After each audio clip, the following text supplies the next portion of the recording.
사도행전 9장. 사울은 여전히 주님의 제자들을 죽이겠다는 생각으로 그들을 위협하고 있었습니다. 그는 대제사장에게 가서 다마스커스의 여러 회당에 보내는 편지를 써달라고 했습니다. 남자든 여자든 그 도를 따르는 사람이 있으면 닥치는 대로 붙잡아서 예루살렘으로 끌고 오려는 것이 그의 생각이었습니다. 사울이 길을 떠나 다마스커스 가까이에 이르렀을 때였습니다.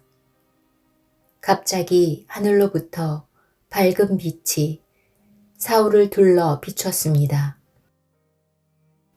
사울은 땅에 엎드렸습니다. 그때 사울아, 사울아, 내가 왜 나를 박해하느냐 하는 소리가 뚜렷이 들렸습니다. 사울은 주님은 누구십니까? 라고 물었습니다. 나는 내가 박해하는 예수다. 일어나 성으로 들어가거라. 내가 해야 할 일을 일러줄 사람이 있을 것이다.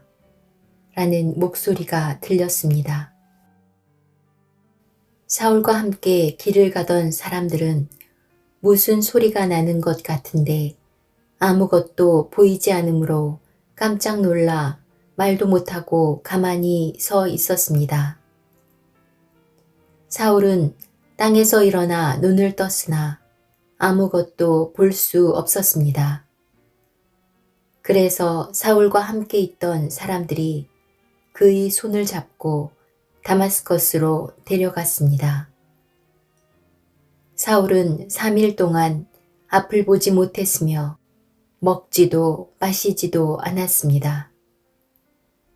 다마스커스에 아나니아라는 어떤 제자가 살고 있었습니다. 주님께서 환상 중에 아나니아야 하고 부르셨습니다. 아나니아는 주님, 제가 여기 있습니다. 라고 대답했습니다. 주님께서 아나니아에게 말씀하셨습니다. 일어나 고든 길이라고 하는 거리로 가거라. 그리고 유다의 집에서 사울이라는 다소 사람을 찾아라. 그가 지금 거기서 기도하고 있다. 그가 환상 속에서 아나니아라는 사람이 찾아와 자신에게 손을 얹어 시력을 회복시켜주는 것을 보았다. 아나니아가 대답했습니다.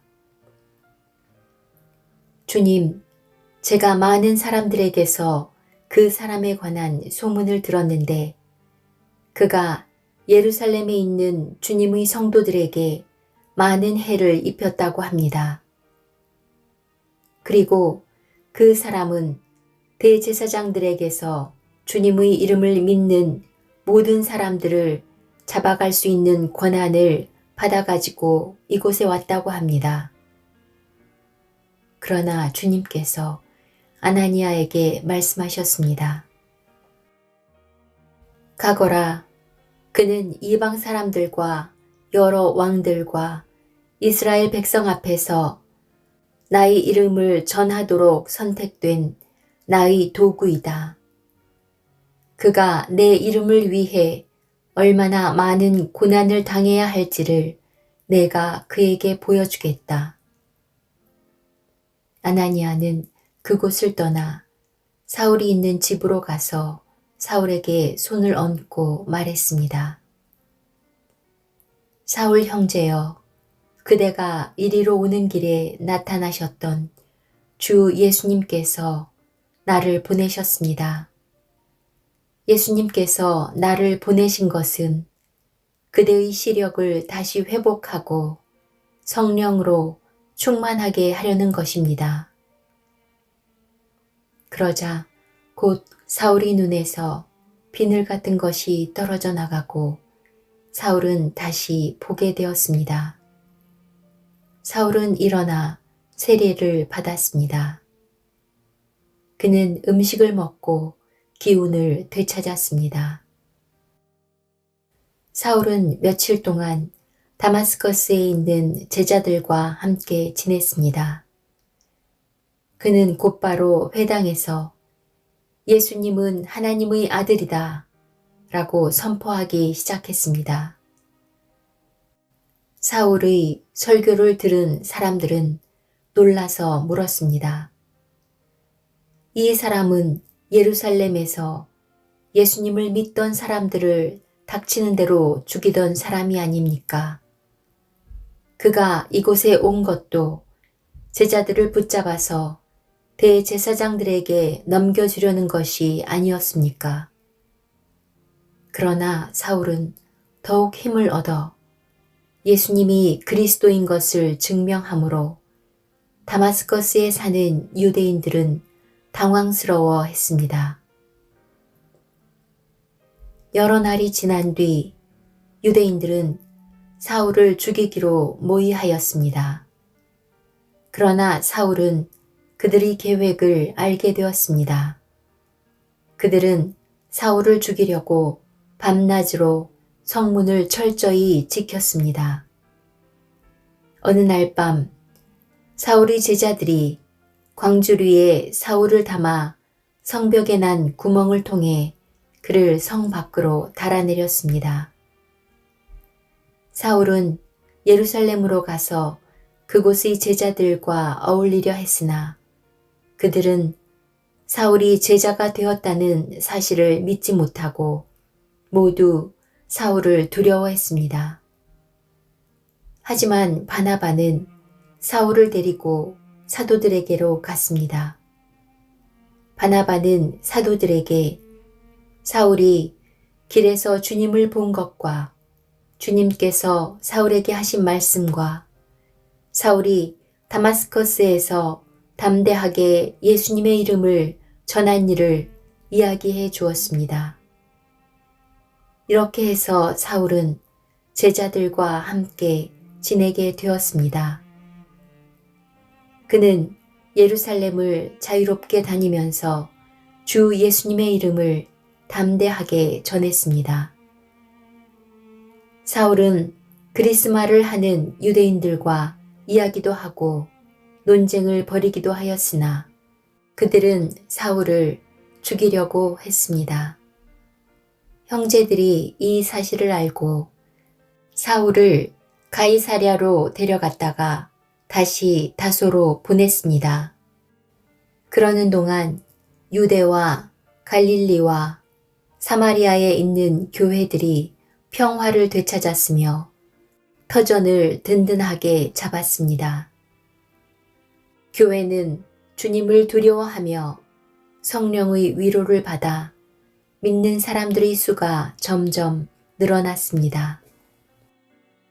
베드로가 여러 지방을 두루 다니다가 루따에 사는 성도들에게까지 가게 되었습니다. 거기서 베드로는 애니아라는 사람을 만났습니다. 애니아는 중풍에 걸려 8년 동안 일어나지 못하고 누워 지내던 사람이었습니다. 베드로가 그에게 애니아여, 예수 그리스도께서 그대를 고쳐주실거요. 일어나 자리를 정돈하십시오. 라고 말했습니다. 그러자 애니아가 곧 자리에서 일어났습니다. 루따와 사론에 사는 모든 사람들이 그를 보고 주님께로 돌아왔습니다. 요빠에 다비다라는 여제자가 있었습니다. 그 이름은 그리스어로 하면 도르가인데 그 뜻은 사슴입니다. 다비다는 언제나 착한 일을 하고 가난한 사람들을 돕는 일에 힘썼습니다.